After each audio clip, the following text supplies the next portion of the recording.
kamu masuk surga bukan karena amalmu. Kata Nabi, kamu masuk surga bukan karena amalmu, bukan karena ritualmu.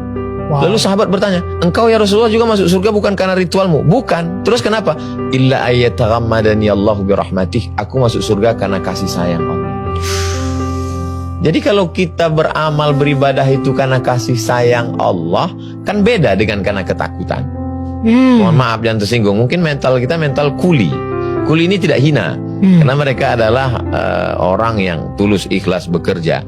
Tapi mental itu kan, kalau saya dapat kerja ini saya dapat apa? Padahal sebetulnya kalau dikumpul semua ritual kita itu untuk menebus surga Tuhan, surga Allah, kan tidak tertebus.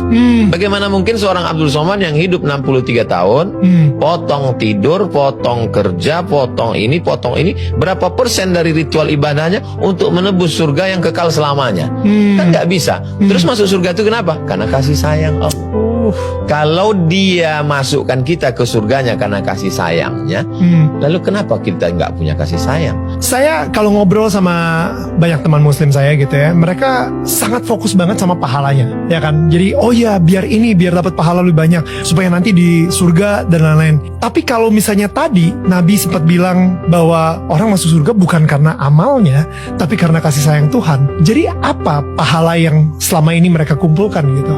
Karena pahalanya sebanyak-banyak yang mereka kumpulkan, yang nggak akan cukup juga. Bang Daniel, pemula ini dia mikirnya belum nyampe ke situ. Jadi untuk tahap pemula ini dia masih nanya, saya kalau kerja 1 jam berapa ya? Kamu $2. Terus kalau per hari, kalau kerja malam ada bonusnya nggak? Untuk pemula memang begitu. Teknis. Iya. Ya.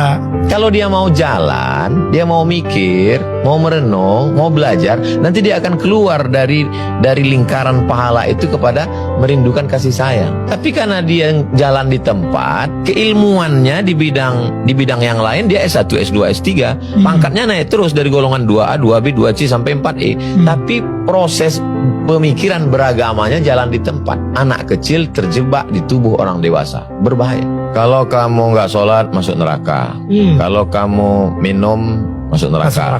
Kalau kamu mau masuk surga, berarti kamu mesti banyak baca Quran. Itu tidak salah bagi pemula.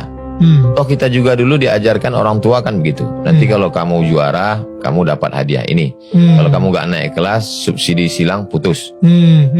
Pemula.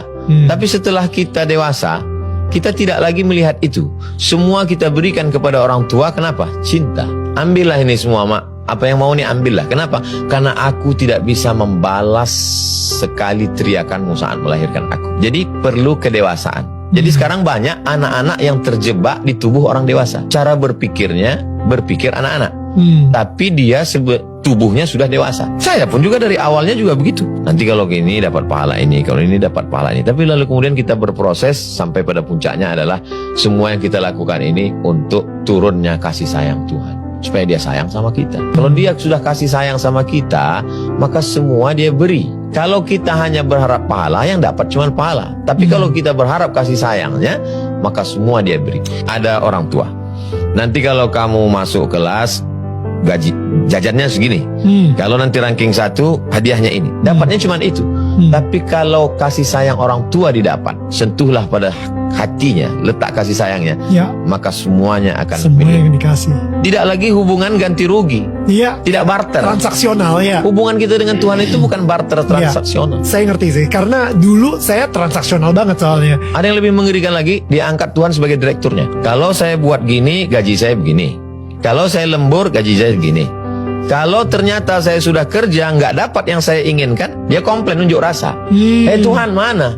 Hubungan kita dengan Tuhan itu bukan transaksional. Hubungan kita adalah kepasrahan. Menerima pun. Bukankah orang yang dicinta menerima apa yang dilakukan pencintaannya?